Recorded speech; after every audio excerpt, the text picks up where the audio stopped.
Welcome to the Playing Ninja podcast, where every week we interview individuals that have excelled at persevering through adversity and hardships and turn them into defining moments. If you gain any value from this, give us a 5-star review, and we hope you enjoy the show.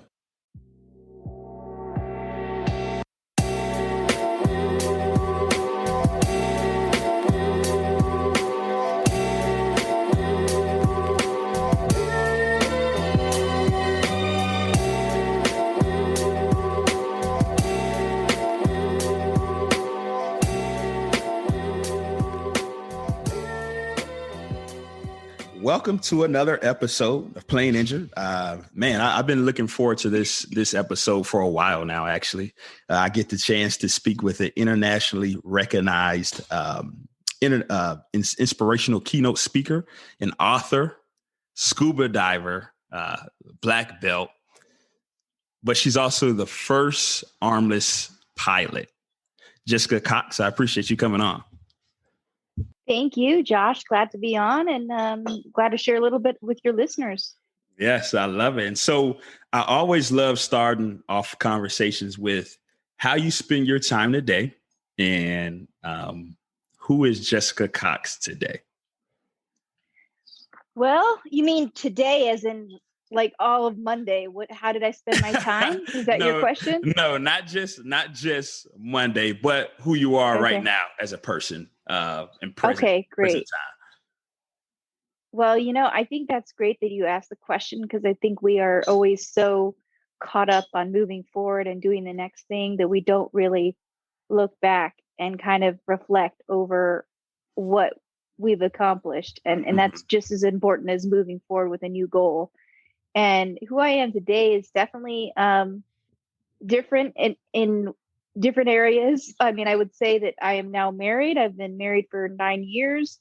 I have a puppy now, and so I'm a dog owner, and that's been for 10 months. Wow. I'm sorry, 11 months now. And then I'm a professional. I have been in this career of speaking for 15 years. I've spoken in 27 countries around the world, and it has really taken me many places, many cultures. I've been able to see the world from and learn from that experience. And my faith has been a tremendous aspect of my life. It's taken me from the low moments to gratitude, to being able to move through those difficulties. And wow, that's just a really big question, who I am today. I'm a daughter, I'm a sister to a brother and my younger sister. I'm an aunt now to 3 beautiful nieces, a 4-year-old, a 2-year-old, and a 8-month-old. So, there's a lot of ways when you ask that question. I think of so many things. Yeah, but that's the point of it. I want people to understand that we're not just somebody that's in sales or just a teacher or just our profession. We are so much more than that. And if we can think about that as, hey, I am a daughter, I am a mother, I am whatever the case may be, it's a huge question. And it kind of gives us more value in a world where people don't feel as valuable. So I appreciate you. Josh, let me add it in there too, because we have a newest member of the family. It's a 4-month-old other niece. So her name's Kennedy, and she's adorable. So I just met her for the first time last week. So I'm getting used to now having 4 nieces. See, so it's always something new. And man, it's crazy that, with this last year, you probably haven't even been able to see her only probably through virtual world, social media. So being able to see a newborn for the first time is always a beautiful feeling. Adding a new member to the family, Mm-hmm. And so one thing I love about you, I was actually looking at your YouTube channel, and I love your YouTube channel because you do so many different things that people may assume they would need arms to do, right? And you just change the way people think about doing things. We all think about, hey, it's only one way to do things, but you actually change the way people think. And I was actually reading out of a book, and when I was watching it, this quote came to me, and it says, the assumptions we make often restrict our thinking and therefore restrict our possibilities. And you talk so Oh, much. wow. That is a powerful quote. Can I write that one down, Josh? Because I want to use that. That's Yes, an amazing quote. Well, who's that by? that is by Who is that? John Maxwell. John Maxwell. And I know who John that Maxwell. is. Yes, a huge Cool. author. One of my favorite authors is out of the book Change Your World. So in that chapter, he was talking about changing your thinking. And Oh, got it. within changing your thinking, with all of us, we've all came from a certain environment where this is the only way to do something, right? We Mm-hmm. assume this is the only way to do it, right? And so with you, I've seen you, you put your contacts in with your toes, you open up a can of pop and drink it, and you find different ways to do things. And these were once challenges for you. But because you've kind of changed the way you thought about things, or this is just how you had to do it, you also help people see the possibilities of things that may be holding them back. So Mm-hmm. we'd love to hear your concept of kind of thinking outside of the shoe, as you would call it, or thinking outside of the box. Mm-hmm. Yes. And I think my whole life, when the way you put it, it's so appropriate because it's helping people shift their whole perspective and their lens, because I feel like when I was younger, I felt very powerless about the fact that people saw me and they immediately looked to the fact that I didn't have arms and they focused on that and said, oh, she can't do this, or she can't do that, or she can't play baseball, or, how she can play basketball during PE, and all these things where they immediately focused in because of that assumption, instead of leaving their room for opening up to, hey, things can be done differently. Someone can bat for her so she could run to all the, plates, or, we'll find a way to do this. And I think we are so set in making that assumption that it cannot be done that we end up not seeing the possibility. So I think that's why I want to draw the attention to possibilities and shifting the mindset by being creative, by seeing things that are done differently. And exactly like you said on my YouTube channel, where I show how everything in my life is done differently. I have renovated a bathroom completely differently. I renovated a kitchen completely differently than the standard kitchen to make it work for me and my husband. And it's about seeing the possibility. It's about being open to the possibility and shifting the way you see any challenge. And therefore, when I see something difficult, I'm not hung up on, oh, hey, I'm not going to get this done in time, or this is not going to be possible right now. I immediately break it down, and I break it down in little steps. I break it down in little goals. And that's what I teach people when I speak on stage, is that, you can turn your own impossible into accomplishment. That is so key. Taking these challenges, just because it's a challenge doesn't mean it's impossible, right? And so it may seem daunting. A big challenge may seem daunting, but when you break it down into small steps and do it and look at it as a process instead of just this huge impossible, chunk that I need to get across. I love the way you put it. I love that. So tell me this. What was your childhood like then, growing up without arms? Obviously, probably, it was tough. It was different because people saw you as different. Mm-hmm. What would you say that was like growing up?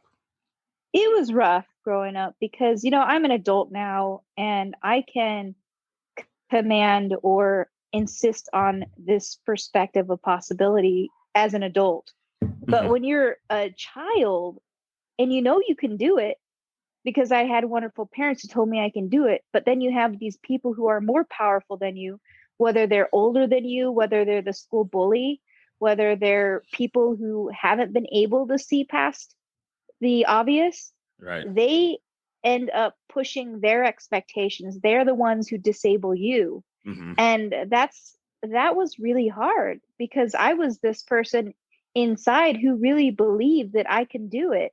Right. But I wasn't given the opportunity. People gave me the label before even giving me a chance to prove myself.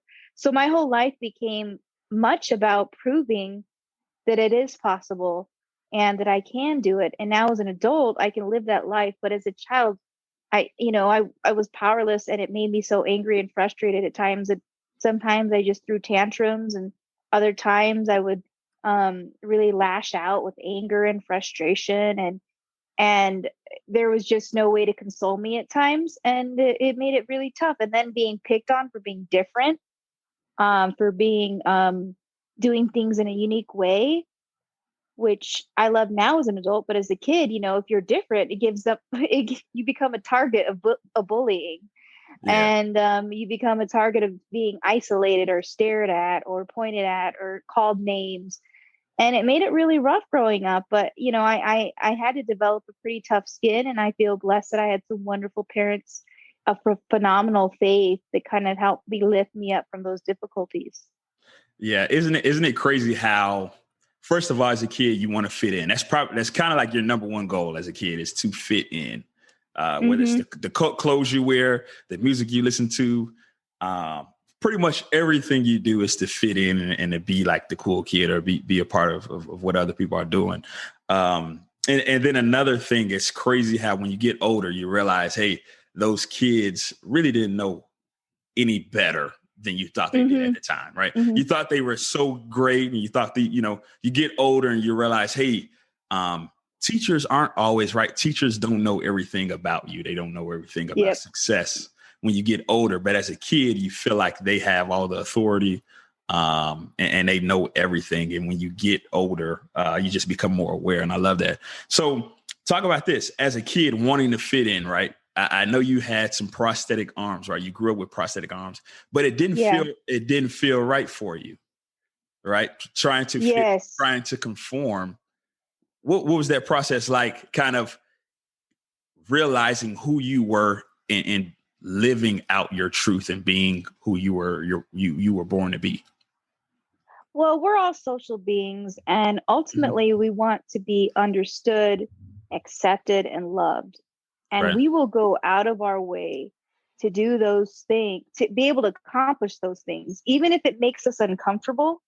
And especially as kids, I mean, especially as pre-adolescents, when fitting in is critical. Right. There's that certain stage in life where you feel like this pressure to conform, like you mentioned. And I was given the option of prosthetics, but they were never really for me. I didn't like the way they worked. I didn't like the way they functioned. It required more energy, more effort than me just using my feet. But I felt like maybe others who knew what was better for me were telling me this because I needed to wear them, and I needed to fulfill a certain norm or expectation. So I actually put up with them for 11 years, and I felt like I was living a lie my whole life. I felt like, why am I doing this? It's uncomfortable. It makes me hot and sweaty. They weigh about 10 pounds. It's Yeah. like wearing football equipment to school every day, and having to hide yourself. And a lot of times I thought of myself as a turtle. Like this was a shell keeping others from me, Right. and a barrier and a block from being who I am, who God made me to be. And then finally, at the age of 14, I was moving to a new city with my family. And when you go to a new town, you start your whole new identity. You have a fresh start. And with that fresh start, gave me the opportunity to make an important decision to leave my fake arms behind.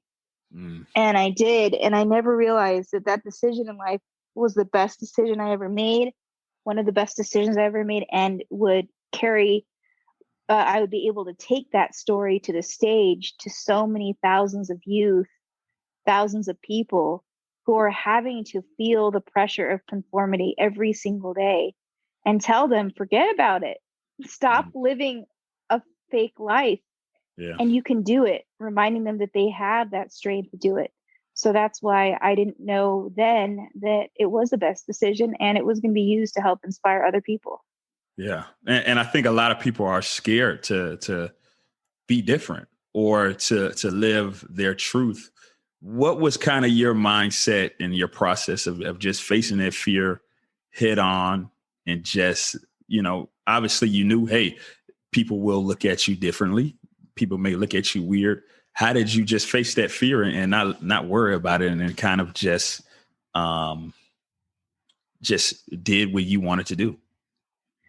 Well, there's something so freeing about finally just, saying, forget about everyone else. Now it's time to just be myself.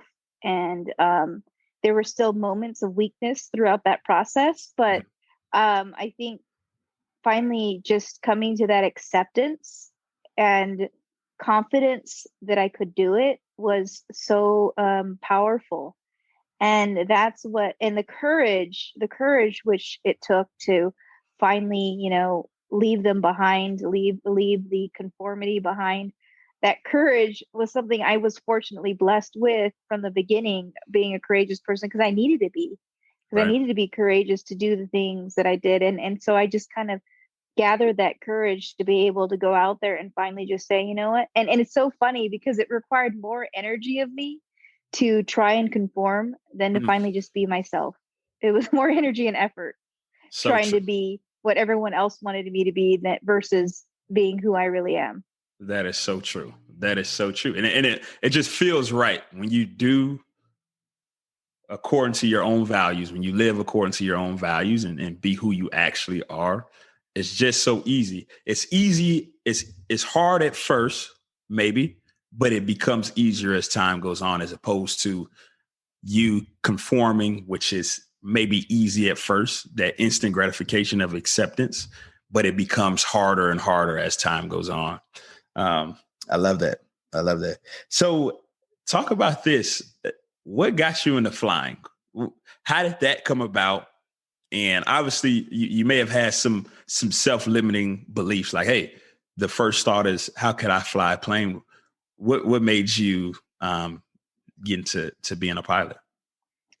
I talk about when I say think outside the shoe, I say shoe represents self-limiting beliefs, habits, overcomplication, and excuses. Mm, And when you mentioned that I probably must have had some self-doubt, yes, there was self-doubt. It didn't necessarily happen in the beginning because I was so busy dissecting the intimidating task of flying a plane. right. And I was so driven and focused at getting that done. But then when it boiled down to the moment where I was really going to be on my own flying a plane and doing what's called solo flight, that's where it really took courage, because I knew that once I was up there in the air by myself, I literally was going to have my life in my own feet at the time. And it was like, it was terrifying because I was terrified of flying, and I was terrified not so much of heights, but losing contact with the ground. Mm, And this was a fear that I carried since a very early age. I think it's because I fell down a lot without arms to catch myself when I was learning to walk.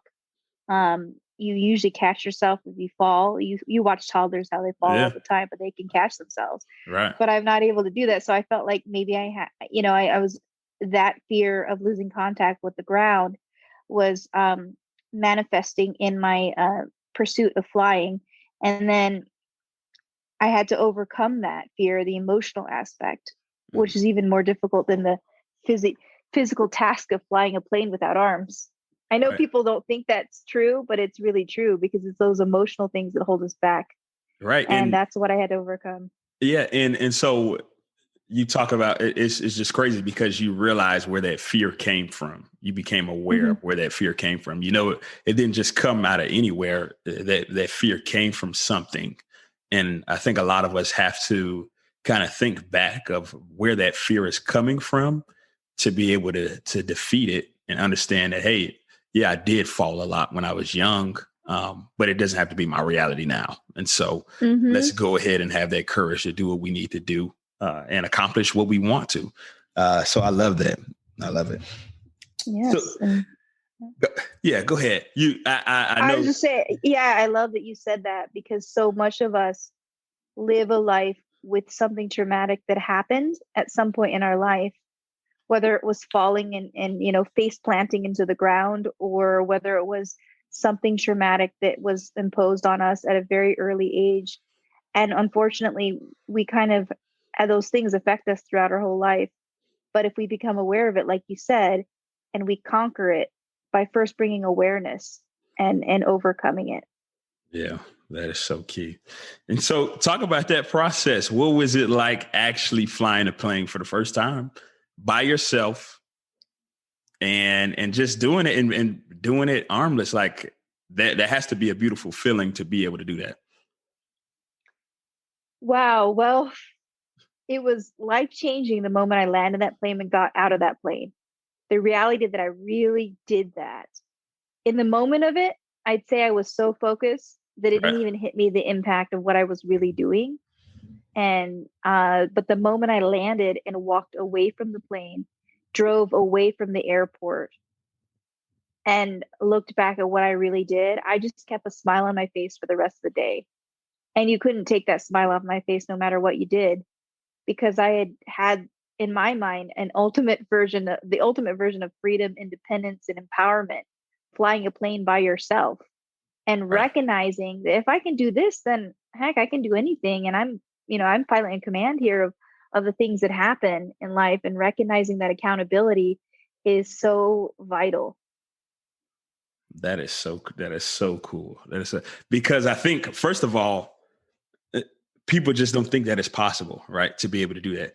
But another thing is that flying a plane, I think anybody who would fly a plane, even if I was to fly a plane and land it, I would feel amazing after that, because it's a barrier that I would have broken as far as fear goes, as far as me being able to empower myself, like you said, to move forward and find something new that I can master in this world.